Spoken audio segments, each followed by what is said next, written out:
Hey everyone, welcome to Education Quest's Countdown to College live stream. Student loans, what are you signing up for?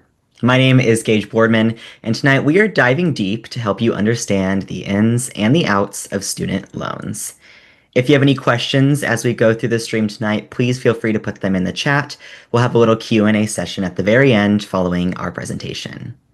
Tonight, though, I am happy to be joined by our guest, Matt Johnson, Senior Assistant Director at the University of Nebraska-Kearney's Office of Financial Aid. Hi, Matt. Thank you for joining us. Thank you for having me. So, Matt, why don't we just start out with the basics? What exactly is, a student loan, and how does it differ from other types of financial aid, like scholarships and grants? Well, a student loan is kind of what it sounds like it is. It's something that has been lent to you. You're borrowing money from some entity, federal government, a bank, a financial institution of some nature. And that means different from grants or scholarships, which you never should have to pay back. The loan is something you're going to end up paying back in your future. And you have to kind of prepare your future for that, be that making sure that you're not borrowing more than what future salaries can support and things of that nature. But it's that being prepared to have to pay it back that makes it different from grants or scholarships. Yeah, something that always kind of helped remind me of the difference was, some people call grants are like kind of like a gift Yes, almost. You don't have to pay those absolutely. back, but student loans, you definitely do. And in fact, that's how we have it labeled in our financial aid offer letters. Many offices do this. They call the section of grants and scholarships gift aid, and then Oh yeah. loans are, money you have to pay back. Yeah. And so I know you mentioned there's a couple of different options when it comes to loans. There's federal and there's private. Right. Can you just kind of help explain the difference, kind of walk us through how they work and why a Yeah. student might choose one over another? Yeah. Well, let's start kind of at the beginning with the federal loan side of things. Federal loans are the result of completing a federal aid application known as the FAFSA. So you have to do the FAFSA to initially be offered those federal loans, unlike the private loans where you would not have to do a FAFSA. Generally, it's going to be recommended that you take the federal loans first prior to the private loans. Now, there is some little bit of exception to that occasionally. I'll delve into that in a moment, but that federal loan is offered to you as part of your financial aid offer letter that you receive. You work with the school to accept it. You work with the Department of Education to finish up some loan documentation, and then that loan is sent to the school as a federal loan. The other good thing when it's actually a student loan and not a parent loan, which is a separate topic, but if it's a student loan, it's not co-signed. Nobody is signing with you for that loan. You're getting it as what used to be called a guaranteed student loan. In other words, it's guaranteed to you that you can get that loan if it's offered to you. Private loan, quite a bit different in the sense that, again, you don't have to do the FAFSA. You're going to go to a lender. UNK and many schools have a listing of lender options. It's not an exclusive list. There are dozens of private loan lending options out there. But what's different is then that it's more like you getting a car loan, but instead it's a private loan that you're getting for your education and not for the car. And so it might require cosigners, and there's going to be credit criteria that you and your cosigner have to meet in order to end up with that loan. But if it's approved, then you can get it. Now, on the back end, the terms of the loan can be different. The federal loans usually have a little bit more friendly terms as far as income-driven repayment and things like that the private loan probably doesn't have. Doesn't mean it couldn't if the lender designs it that way, but usually doesn't. Hmm. And so payment is usually more traditional loan-like with the private loan, different from the federal loan where you have more options to perhaps defer it, forbear it, which means putting off payments temporarily for different reasons, or lower the payment or do an income type plan. So those are some of the main differences. Yeah, and is there like any standout reasons that a student would choose one over the other? Do you think Well, there's I think benefits or? the standout reasons would be on the federal side, it's always going to be a fixed rate as published each July 1st of for the next year, for the next school Mhm. year. So you know exactly what you're getting from the get-go as far as interest rates go. And then the back end terms, which occasionally are more student or friendly for that student in repayment, like the income-driven repayment and things like that, things that the private loan may not have. That said, a person with excellent credit, and if you choose the right options on the private loan, you might get a lower interest rate. So there are some occasions where it's a lower rate for some private loans. Doesn't happen too often. You have to have excellent credit and choose the right options. Otherwise, it's going to be comparable or higher than the federal rate. And Mm, that's one of the big reasons overall over time, people usually recommend the federal loan over the private is the federal usually has better rates, better terms, but I'm not going to guarantee that's always the case. yeah. And we'll talk more about, interest rates and repayment in a little bit, Mhm. but just sticking with, the basics, how do students kind of know how much they should borrow? Is there kind of a rule of thumb when it comes to like avoiding over borrowing?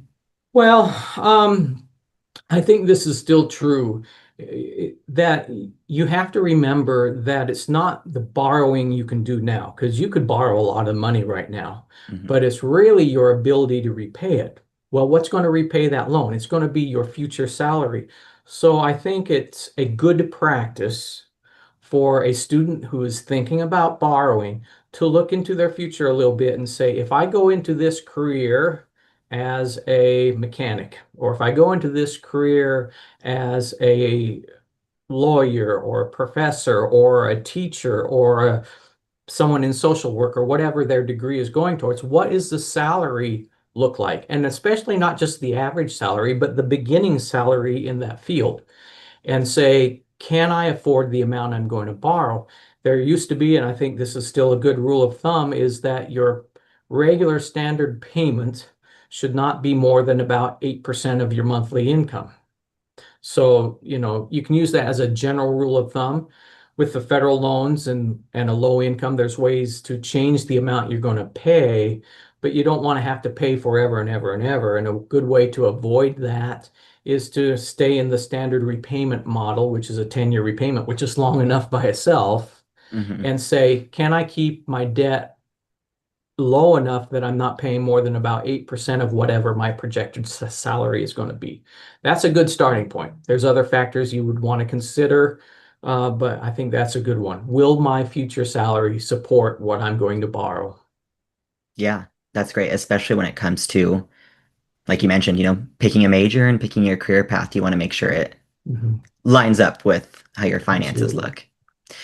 And so, once these students fill out their FAFSA, which you should definitely do, what Mhm. is the process for accepting or declining student loans in a college financial aid package? Is it an all or nothing decision? Is there options? What's that Mhm. look like?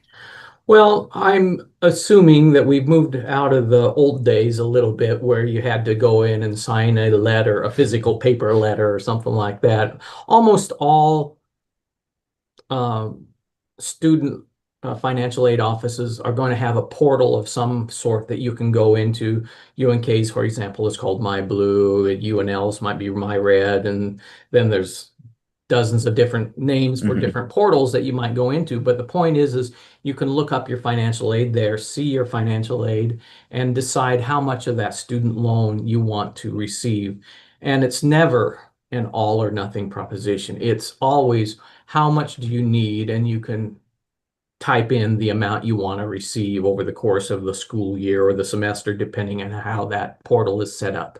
So again, that just goes to not over borrowing, taking only what you need to make sure your expenses are covered, and also make sure that, like we talked about in the last point, that you're projecting how much should I be borrowing according to what my future salaries are going to be.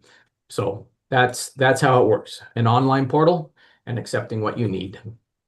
Yeah. And are these student loans just for covering tuition, or how do students generally use their student loans? Books, supplies? Yeah, student loans can cover anything that is an educational expense.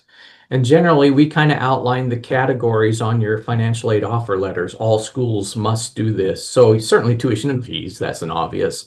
Uh, Tuition fees, books, housing and meal expenses, an allowance for transportation to get to and from school and those kinds of things, an allowance for miscellaneous expenses, just because you're probably moving from home to a different town with the school in Hmm. it, and you're going to have to find a way to exist there. So you're going to be getting your personal effects at the local grocery store or Dollar General or whatever it is that you might Hmm. go to get your things to live and exist in that new community where you're living.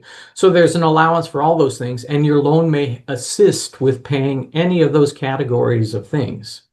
It's not supposed to assist with things that are outside of that educational expense outline of things, like a vacation, something like that, Yeah. would not be so much allowable. But the books, the supplies, the miscellaneous expenses that you have because you're living if you were in Kearney, Nebraska, whatever it is, that's all allowable. Yeah. And so let's say now, these students have accepted their financial aid packages. They're in college. Can you just kind of explain how the interest works on these student loans? Like, Okay. when does it start building and how does it kind of add up over time? All right. Very good. So talking about federal loans first and then private. Federal loans come in two varieties. Everything is the same about those two varieties of loans, except for this. You have a subsidized loan and an unsubsidized loan. The subsidized loan means the interest cost is being subsidized by the federal government, in other words, by the taxpayer. And that subsidy means you don't have any interest that you have to pay or that you have to owe while you're in school. No interest is accruing on that loan. So if you borrow $1,000 on a loan today, if it's subsidized, when you get out of school, start paying on the loan, it's still going to be only $1,000. Once you're out of school and paying on the loan, yes, some interest is accruing on it, but that's what makes it subsidized. Unsubsidized is the other version of the same loan, essentially. It's still federal direct student loan, but that unsubsidized loan means it is accruing interest from day one as soon as the money goes to the school. So if you start school in August, and you've taken a loan starting August, that interest is accruing in August all the way through your time at that school throughout the life of the loan until you've paid it off. And right now, let's again say you've borrowed $1,000. The interest rate this next year is going to be 6.39%. So that's going to be on a subsidized loan, you're saving $63 a year that you're not being charged. But on $1,000 of unsubsidized loan, you're being charged $63 a year. You don't have to pay it while in school, but it's going to add up and be added to the loan when you get out of school to have to pay. Yeah. And I remember when I first applied for my loans, I was like, what does subsidized mean? What does unsubsidized mean? So I'm glad you Exactly. explained that. And I meant to say about the private loans, you just as well consider all of those unsubsidized loans. They're all going to accrue interest from day one as soon as you receive that money from the loan. Gotcha. And so how does repayment look like after college? How soon does it start after college? I know you kind of mentioned that a little bit, and A what's little bit. options? Yeah, a little bit. So again, I'm going to talk federal and private a little bit separate since we've talked about both a little bit. Federal loans, repayment is going to start after you leave school. Notice I didn't use the word graduate after you leave school. Now, hopefully you're leaving school because you've graduated, Hmm. right? But after you leave school or drop to less than half time, repayment is going to start 6 months later on federal loan, federal student loan. On a private loan that a student takes out, repayment option is up to the student. Almost all lenders in the private loan realm offer different options that allow for full-on deferment while you're in school, just like the federal loans, or some version of paying some while you're in school, anywhere from a partial payment to interest only to a full-on payment even while you're in school. The option is usually up to the borrower as to which they pick. I talked about interest rates earlier. Interest rates are affected by that choice that you're making in the private loan. If you're paying right away, the interest rate is going to be lower than if you have the whole thing deferred. That's a little bit how they come up with what the interest rate will be for those private loans. Yeah, and so is there anything that students can kind of do to prepare for these repayment plans while they're in school to make it easier after graduation? Well, I would say the thing that they can do is what we touched on earlier with making sure that while you're in school, you're going into a degree program. One, yes, you want to be able to enjoy it, but two, a lot of the reason students go to college is to better their career opportunities. I think that's a big one, right? Hmm. Yeah. And so as you're thinking about what your career opportunities will be, to consider still, will this career salary support the amount of loan that I'm borrowing?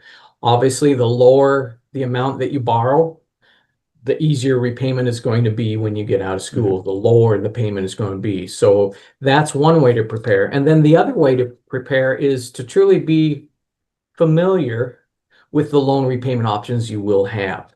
So on the federal loan side, I have options to consolidate my loan to lower the interest rate. I have options for a income-driven repayment plan, which means your payment is based on your income. I have an option for a standard repayment plan. Which of those do I think will fit me when I get out of school, and how can I prepare to request those of my loan servicer when I get out of school? Same thing on the private loan side. What repayment options do I have? Do I have options to put off payments if something happens to my budget and I'm unable to make payments for a short period of time? Do I have options like that to put off payment, lower payment, do whatever, whether it's federal or private? Yeah, and I know we've touched a little bit on deferment already, but I just want to really dive into it a little bit for anyone that's not familiar. Mhm. So just what is deferment in general, and when would a student or graduate qualify for it?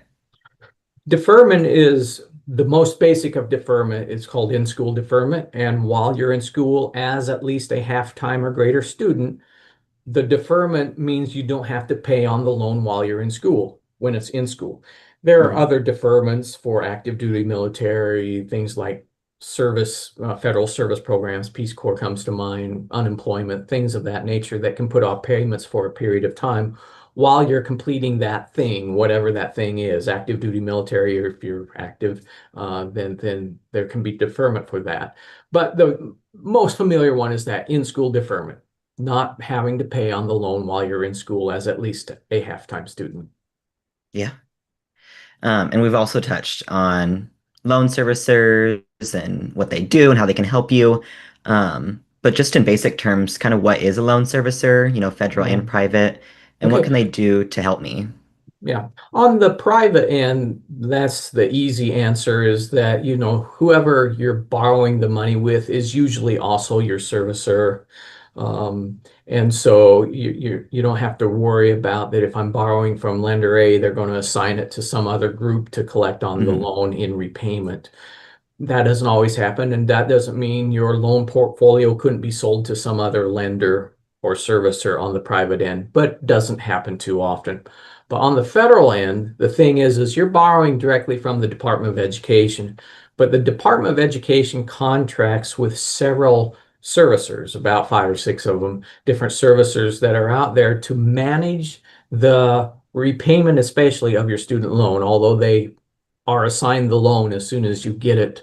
If you're a freshman in school, you are assigned a servicer. You're sent mail about who that servicer is. You're told to contact your servicer if you have any questions or concerns about your student loan, even from the beginning, as soon as you receive the loan. But their biggest function is that they're the entity that you're going to be making payment to. And it's a random thing where the Department of Education essentially assigns your loan to one of those five or six different servicers that are out there. And a servicer can sometimes change, so you have to watch your mail and information if that was to ever happen. If the Department of Education has to, you might say, farm it out to a different servicer because the old servicer no longer wants to be in student loans or whatever is the case. Yeah, I think I've had a change at least once or twice, but they definitely let you know. So check your mail and Yeah, your email because they'll let you know. absolutely. Yeah, they must let you know.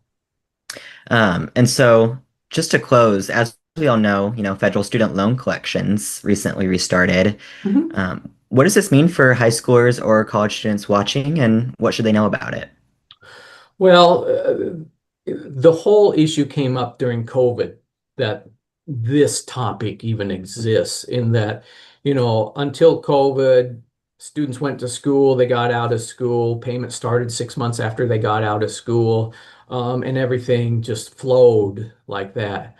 COVID happened, and then federal law, Department of Education, they put payments on pause, and it kept being paused and paused and paused until recently.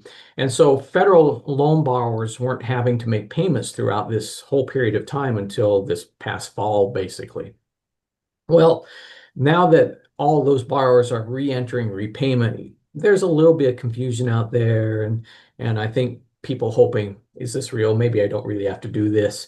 They do. Uh, they have to make payments to their loans. But for my current high school students and people entering college right now, it should be business as usual in that you're going to get a loan, you're going to get out of school, hopefully because you're graduating. 6 months later, payments are going to begin. So we're back in the normal flow of events for student loans right now. And that's what I would say you need to expect for yourself is that that's what's going to happen after the 2, 3, 4, 5 years after you get out of school. You're going to be making regular payments to your loans 6 months later after you get Hmm. out of school. Okay, that's great. That was all my questions. Thank you, Very good. Matt. Yeah, you're We're gonna welcome. turn to our viewers really quick. So again, if you have a question, please feel free to put it in the chat now. But let me see if I can start with.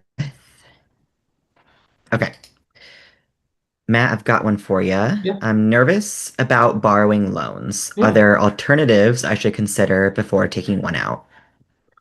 Well, there are things that I'm going to make an assumption here is that you're probably a student, new student graduating high school. You have parents that you'd be filing financial aid with, things like that. And so, as a family, I think there are things that you should consider before you just go straight into borrowing the student loan. I think the student loan is a fine option when used sparingly, when used wisely. It can be an investment in yourself if it leads to a future with a good career and a better salary than you would otherwise have without that degree. Um, but the things you should do is this. Number one, what can I do to save now as I'm in high school? Um, sure, we all like to, maybe have that high school summer job or even a job throughout the year, and we like to spend that on ourselves and get nice or nicer things and the newest and the best. The problem with that model is that it doesn't leave a whole lot of room for savings. And every dollar that you save to use towards your education is a dollar that you spend, what I would say, one for one. If you save a dollar, you can spend that dollar and get a dollar's worth of product or a dollar's worth of education. If you don't save that dollar and you have to borrow the dollar, you spend the dollar for education plus another 50 cents, so half again as much, almost on average, Hmm. to pay back that dollar when you owe it back in a loan. So do what you can to save. Number one, do what you can as a family to find other options, scholarships being a big one. If you can find a scholarship, those are dollars that you don't have to borrow and loan. Um, Determine what your parents can do. Maybe they have a hidden away college savings plan, or your grandparents have that kind of a thing, or something going on as you're approaching graduation, figure those things out, sit down with your family and find out what's going on for your education there. And then also with your family, make sure that they're reviewing all of their possible credit options as well. Things like home equity loans or personal lines of credit at the local bank that might be as good or better than some of the student loan options. Borrowing from retirement or having other retirement vehicles that have education options. What comes to mind is like Roth IRAs that has education stuff built right into them. Look at your parents' place of work and see if they have some sort of an odd benefit program for their employees that will help the student go to school or something like that. Those are all kind of off the wall things that a family may or may not be thinking about, but should be to help limit the amount of borrowing that you're going to be doing. Yeah, I'm glad you brought up the parents' options too, because I don't think we've touched on Parent Plus loans yet. Could you just touch on those real quick? Yeah, briefly, Parent Plus loans, it's a parent loan. That's what it is. You know, Mhm. exactly what it sounds like. It's the parent borrowing for their student.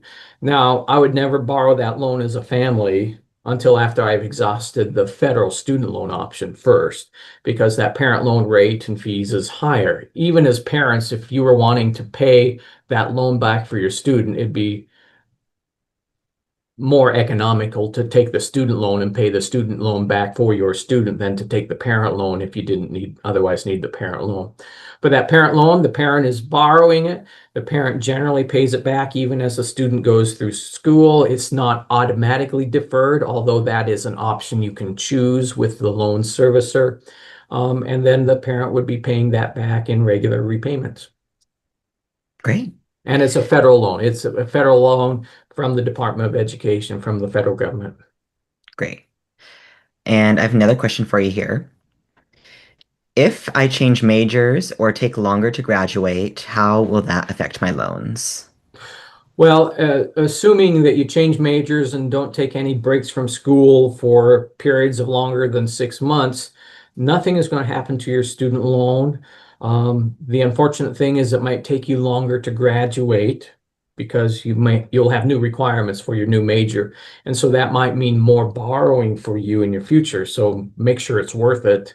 To the best of your ability, do what you can to limit the need to change majors. Uh, we can't always predict that we will enjoy the field we're going into as a major, but to the best of your ability, do that so you don't have to change majors, so it doesn't cost you more in loan in the long run, and make sure that new career that you're moving to has a projected salary that again will support the amount you'll need to borrow in your future. Yeah, we always recommend job shadowing actually while you're in high Mhm. school here at Absolutely. Education Quest. Yeah. Okay, I have one last question for you. What happens if I can't afford to make payments after graduation? Do I have any options? Yeah, you have option. We've not specifically talked about all those. I've mentioned many of them, but you have really a three-pronged things to consider when you're talking about managing your student loans once you've gotten out of school and you're in a repayment and if you're having difficulty. Um, the first thing to consider is, am I eligible for a deferment? Maybe you can't afford them yet because you know you're going to go right back into school for a master's degree or some other degree or something like that. And so you're going to go back for that degree. Just realize that your loan will be deferred again when you go back to that program. Okay, so that's deferments. The next prong is forbearances, and forbearances is more for your personal economic hardship. So if you know the struggle you're having is going to be pretty temporary, maybe a month, 2 months, 3 months, even up to a year, hopefully not longer than that because forbearances cannot be done forever and ever. But Mhm. it's a temporary suspension of payments because of your personal economic hardship, is what a forbearance is. And you would contact your loan servicer and you'd tell them, this is what I'm going through. I've had some high medical bills, something like that. And Mhm. I'm just trying to get my finances in order. And then I can start making regular repayment again after a couple of months and things settle down. You let your servicer know that, and they'll probably give you a forbearance to suspend those payments for a period of time. And that's not going to hurt your credit to put off the payments. Missing the payment is what hurts your credit. So you're actually still keeping your credit in good order, building credit again when you start making your regular repayments and things like that. That's forbearance. And then the third prong is looking for different repayment options. Few different options there, anywhere from consolidating loans, which will allow for a longer payment period of, it starts at 10 years with your standard one, but it can be moved up to 12, 15, 20 years or more in consolidation. So that would lower your monthly payment, or income driven. These are the big ones, things that are really being encouraged right now is that you look at income driven repayment options, which then based on your income, they're going to calculate an amount of payment, which could be a whole lot lower than the standard payment would have been. It could be anywhere even as low as $0 a month. up to something higher in those income-driven repayment plans. And so look for that kind of an option. So deferment, forbearance, and different repayment options that will lower your payment. Okay, great. Thank you, Matt. Thank you You're for all your welcome. expertise tonight. Yeah, you're very welcome. Um, I believe we got to everyone's questions. If we missed you, though, or if you have any other questions, you can reach out to any of our Education Quest offices for free help. You can also find our contact information and signed up for our Countdown to College emails, which are filled with college tips, tricks, and reminders, all that at the bottom of our homepage on educationquest.org. Also, just make sure you are following us on here on YouTube. Subscribe to our YouTube channel. Follow us on Facebook, X, Instagram. Stay up to date on all things FAFSA and college planning. And we will see you here again next month, Wednesday, July 9th at 7 p.m. for our next live stream, Dorm Life, the good, the bad, and the awkward. Thank you all for watching and have a great night. Good night, everyone.